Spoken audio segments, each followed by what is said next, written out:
नमस्कार, आप सभी का हार्दिक स्वागत है एक बार फिर से।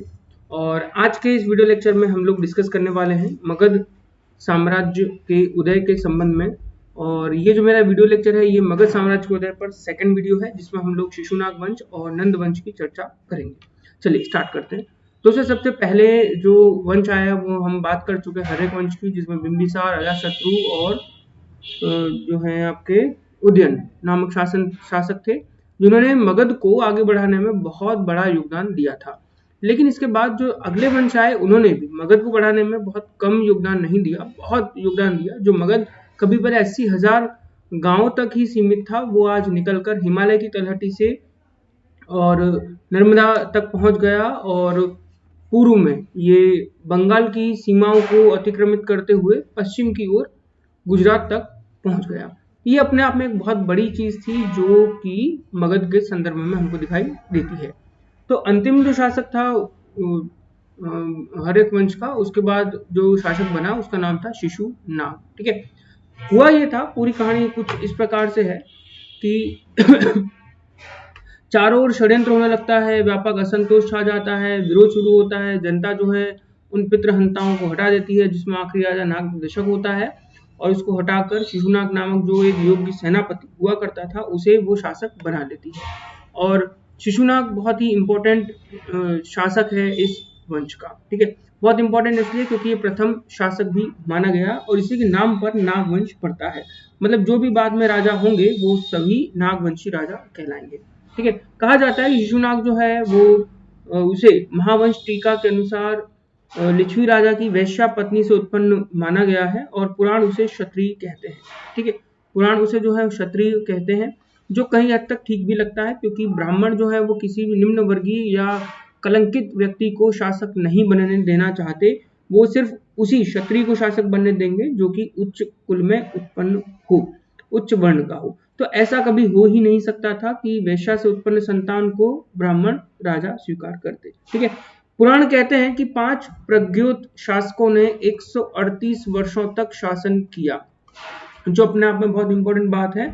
और इन सबको मारकर जो अगला शासक हुआ वो था शिशुनाग। ये बात जो कही गई है ये पुराणों के माध्यम से कही गई है, उनसे ही स्पष्ट होती है। वाराणसी में अपने पुत्र को राजा बनाकर वह गृहब्रज प्रस्थान करेगा, और ये कहा गया आगे कि वो अवंती को भी जीतेगा, मगध साम्राज्य में अवंती को मिला लेगा, वगैरह वगैरह। ठीक है, लेकिन आखिरी में जो निर्णय निकलता है इतिहासकारों का वो ये कि अवंती जो शासक था, अवंती को जीत लिया गया और अवंती के ऊपर आक्रमण जो हुआ था वो अंतिम शासक नागदशक जो शासक था हर्यक वंश का, उसके युग में अवंती पर आक्रमण हुआ था। और इस आक्रमण के फलस्वरूप जो शिशुनाग है वो एक सर्वोपरि शासक बनकर उभरता है और निकलकर लोगों के सामने आता है। और इस विजय के फलस्वरूप ही नाग दशक के बाद शिशुनाग को शासक मान लिया गया। तो ये जनता के द्वारा लिया गया एक निर्णय था, जिसमें कि एक सेनापति या एक अमात्य को शासक बना दिया जाता है। ये बहुत ही ताकतवर शासकों में से एक माना गया। ठीक है, अवंती पर जो आक्रमण हुआ वो नागदशक के काल में हुआ। आक्रमण में शिशुनाग मगध का सेनापति हुआ। अवंती विजय के फलस्वरूप जनता ने शिशुनाग को अपना सेनापति नियुक्त कर लिया, और आर्थिक रूप से अवंती की जो विजय है वो मगध के लिए बहुत ही लाभप्रद साबित हुई। उसका कारण यह है कि अवंती जो है वो बहुत अच्छा कृषि प्रधान और व्यापार वाणिज्य प्रधान क्षेत्र था। इसकी तुलना उस समय के व्यापारिक प्रमुख मार्गों और नगरों से की जाती है अवंती की, क्योंकि ये एक विकसित अवस्था में पहुंच चुका एक महानगर हो गया था। तो व्यापार वाणिज्य के हिसाब से बहुत अच्छा ये साबित होता है। विस्तृत भूभाग मिल जाता है और एग्रीकल्चर भी उनको मिल जाता है। ठीक है, इसी के साथ साथ जो अवंती है उसके साथ में मगध को वत्स भी मिल जाता है, क्योंकि अवंती का जो राज्य है वो वत्स पर भी हो रहा होता है। तो मगध में अवंती के साथ वत्स भी मिल जाता है, और इसके फलस्वरूप मगध को पश्चिमी बंदरगाह जो क्षेत्र है वो भी मिल जाता है। इससे व्यापार वाणिज्य जो है वो बहुत आसान हो गया, और पाटलिपुत्र की जो सीमा रेखा है वो अब दक्षिण में सुदूर में दक्षिण पश्चिम की ओर पश्चिमी बंदरगाहों तक भी पहुंच जाती है। ये बहुत इंपॉर्टेंट चीज होती है शिशुनाग के समय। शिशुनाग जो है वो अपनी राजधानी को भी बदलने की कोशिश करता है, जहां पर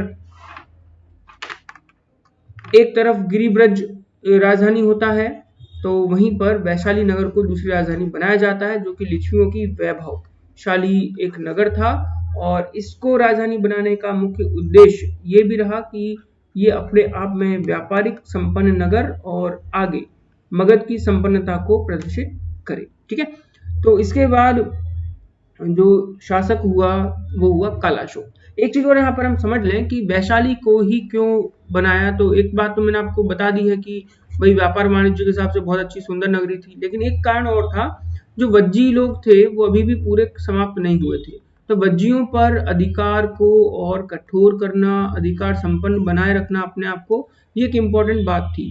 तो इसलिए भी वैशाली को एक अलग राजधानी बनाया गया।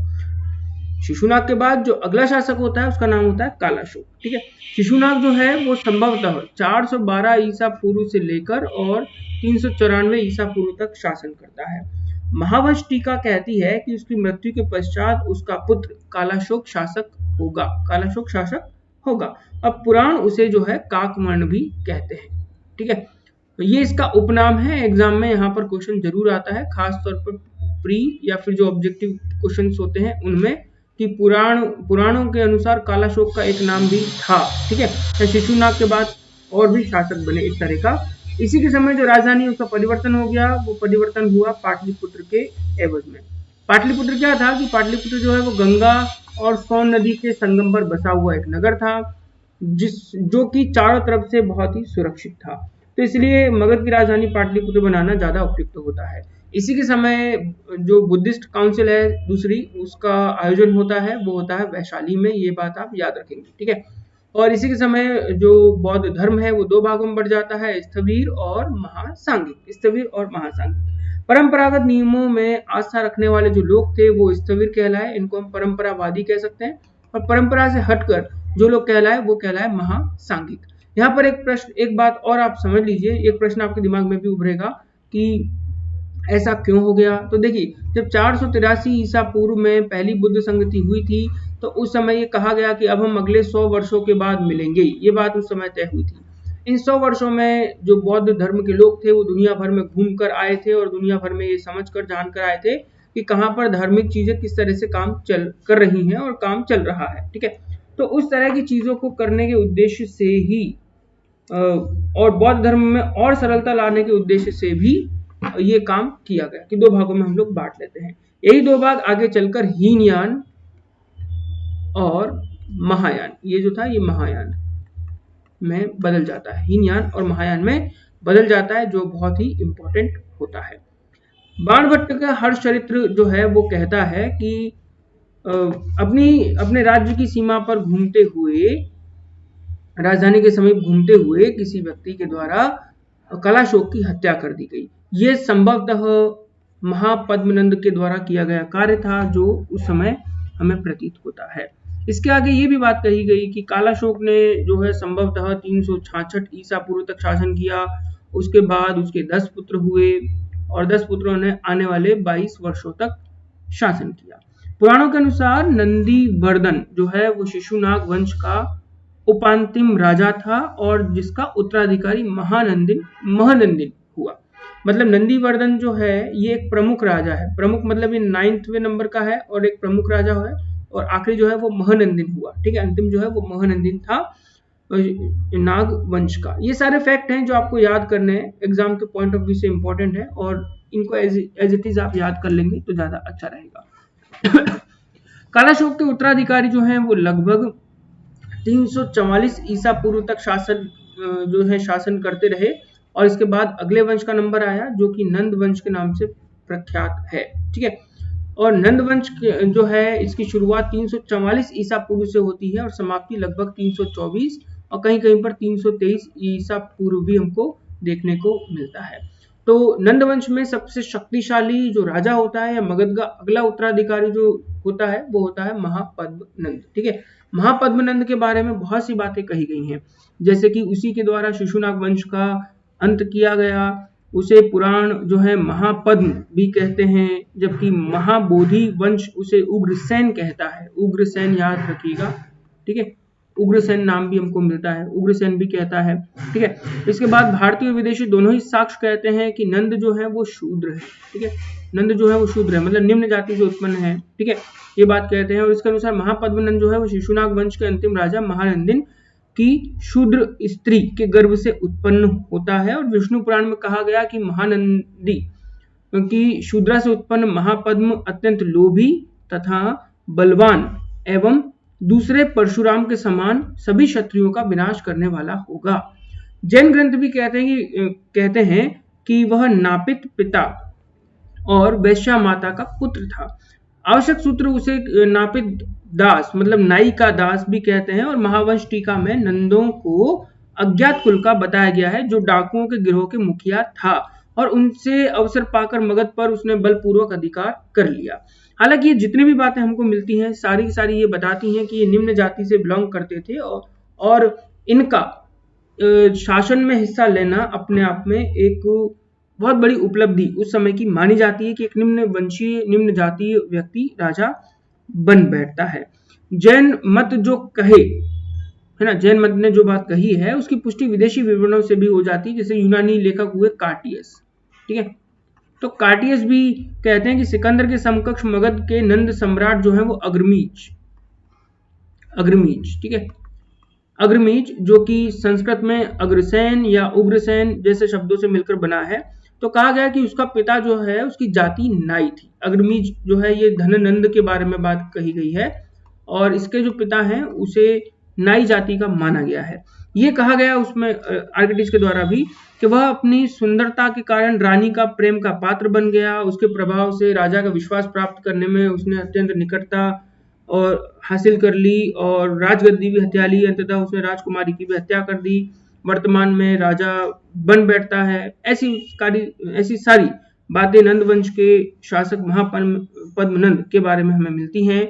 वहीं महाबोधि वंश कहता है कि कालाशोक के 10 पुत्र हुए और उन 10 पुत्रों का जो है वो संरक्षक रहा और उनको धीरे से हटाकर स्वयं राजा बन बैठता है।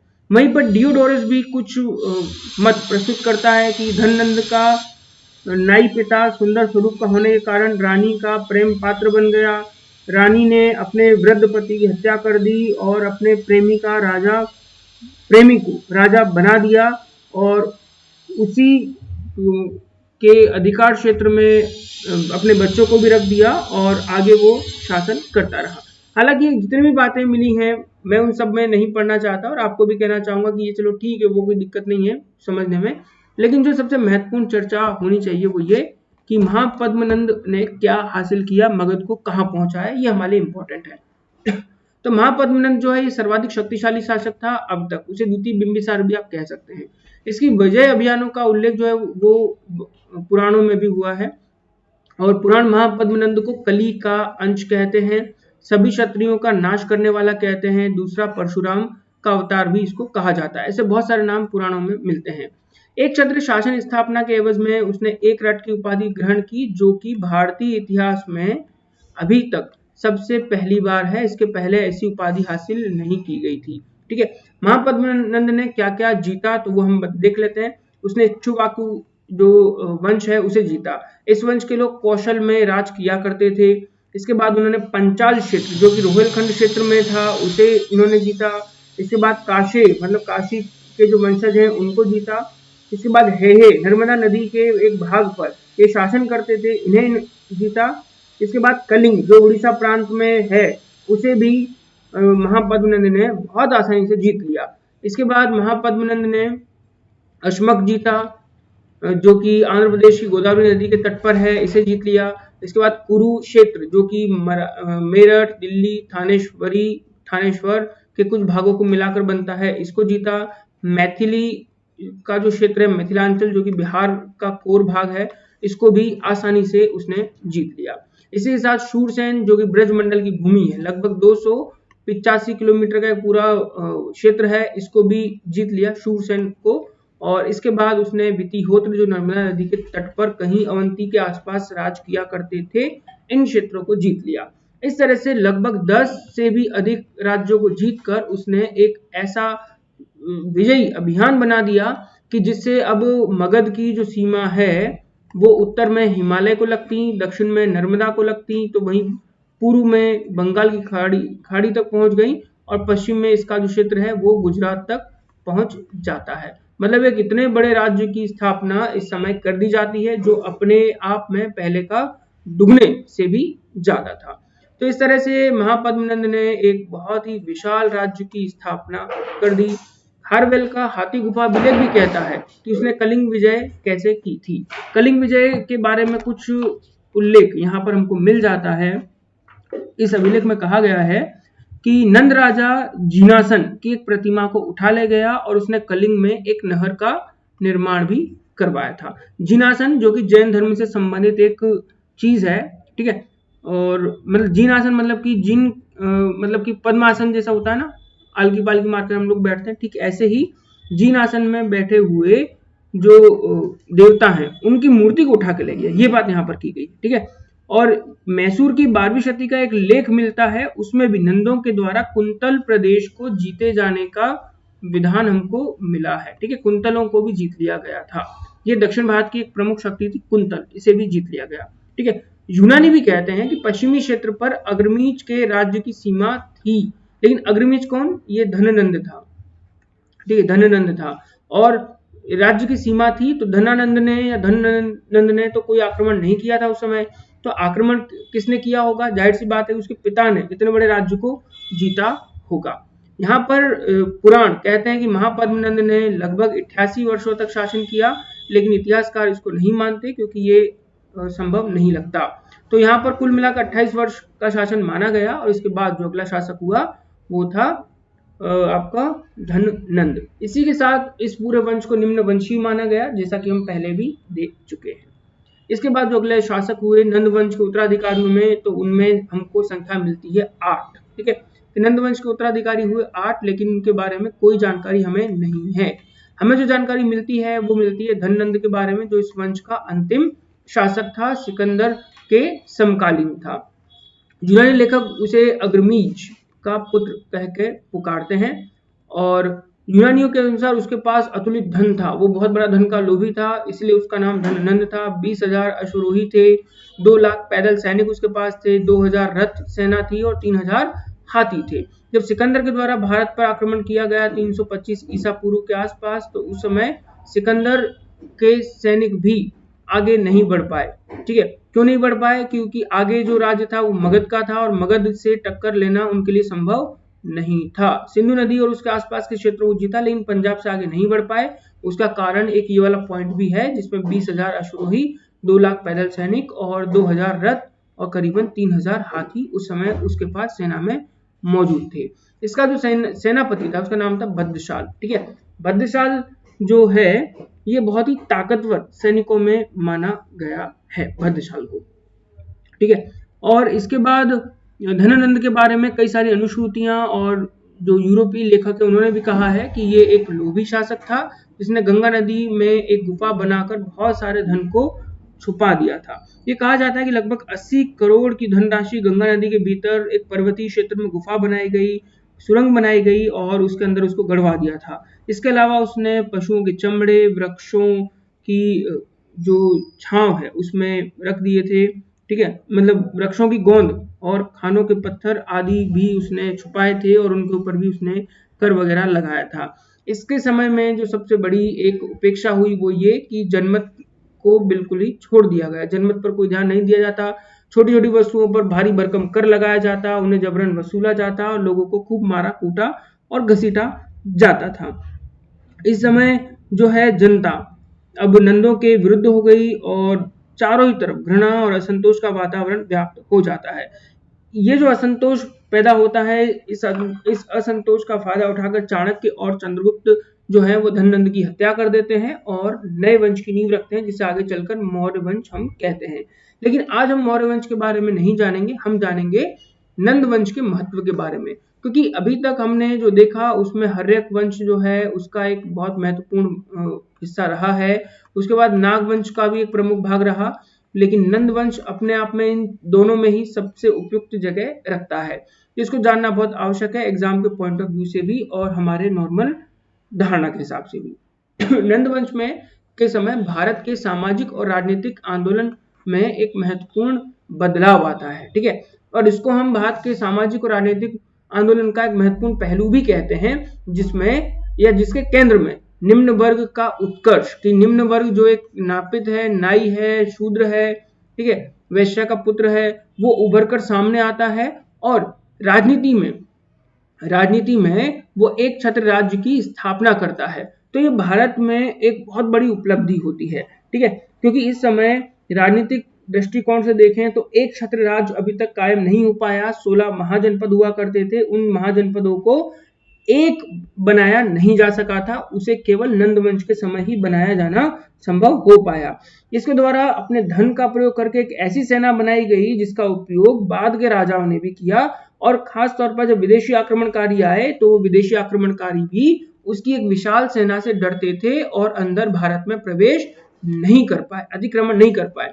सिकंदर ने भले पूरी दुनिया को जीतने का दावा किया हो, लेकिन पंजाब की भूमि से आगे नहीं बढ़ सके, कारण नंद वंश था। उसकी एक अतुलित धन और अतुलित सेना भी एक महत्वपूर्ण बात थी।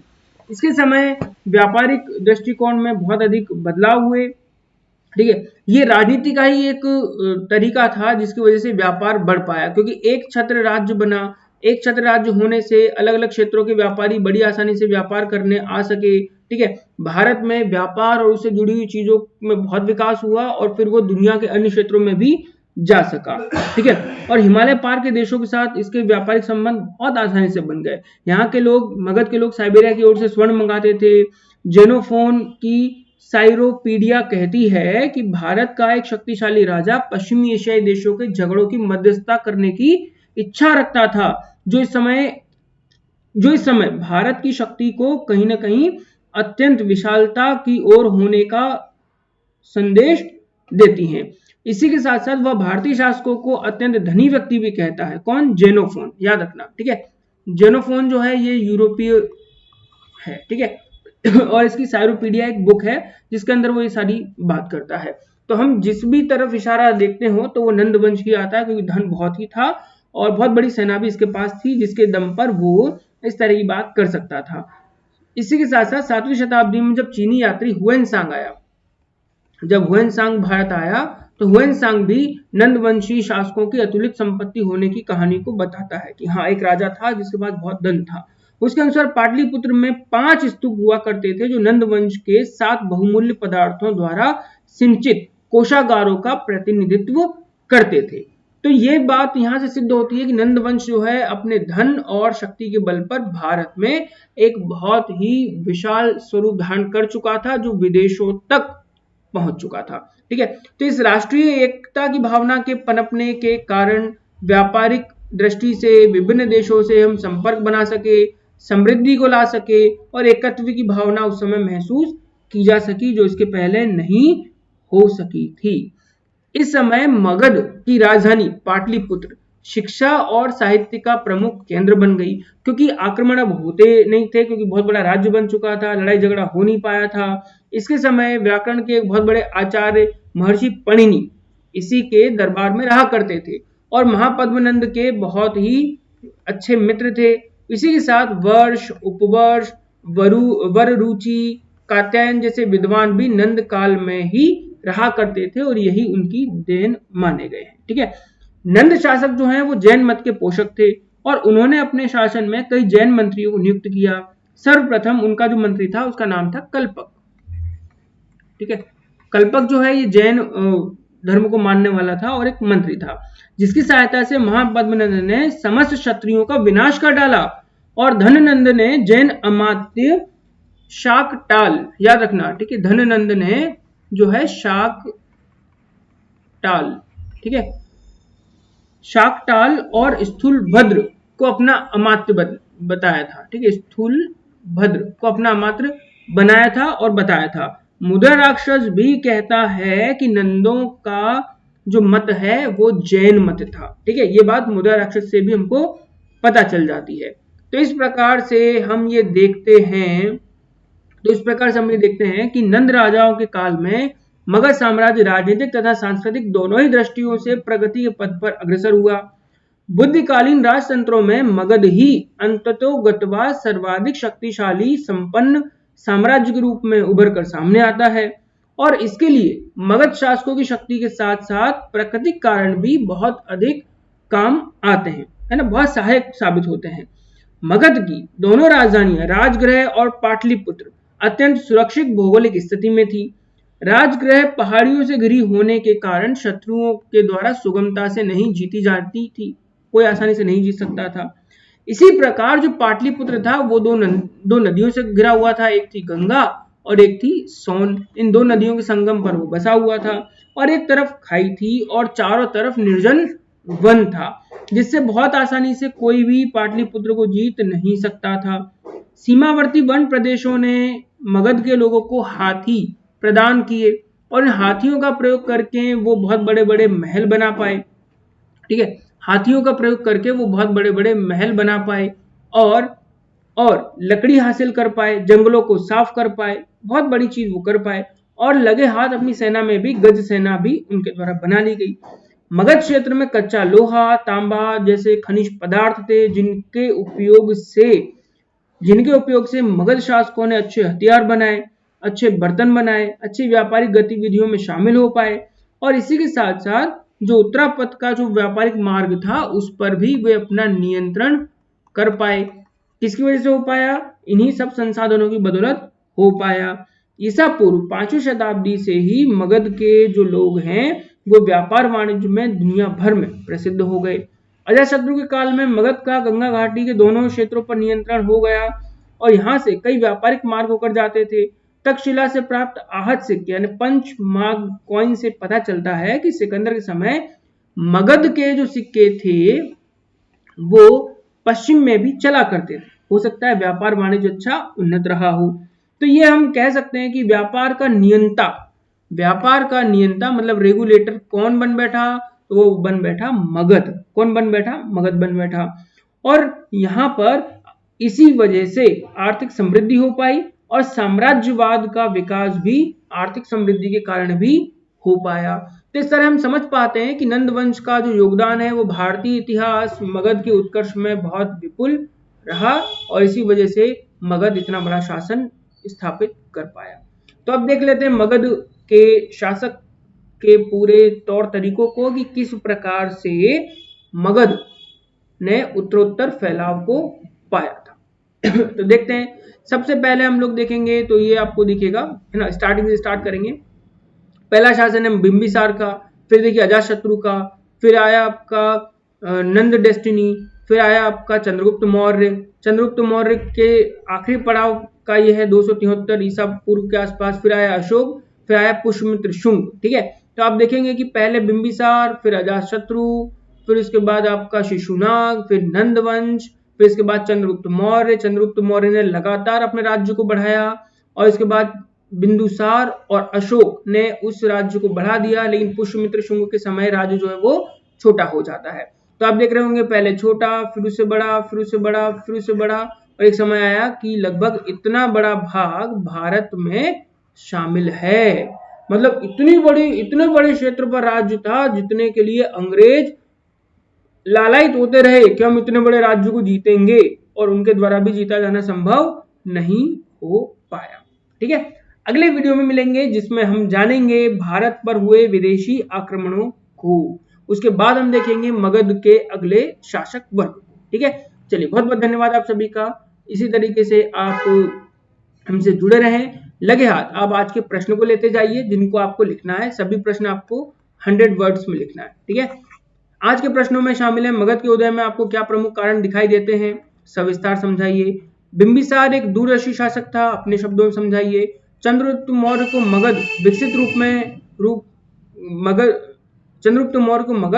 रूप में उपहार स्वरूप ही मिला था जिसे उसने आगे बढ़ाया। इस बात को आपको अपने शब्दों में लिखना है। ठीक है, तो चलिए बहुत बहुत धन्यवाद आप सभी का। जुड़े रहिए हमारे साथ, बने रहिए। मिलते हैं अगले वीडियो में। धन्यवाद।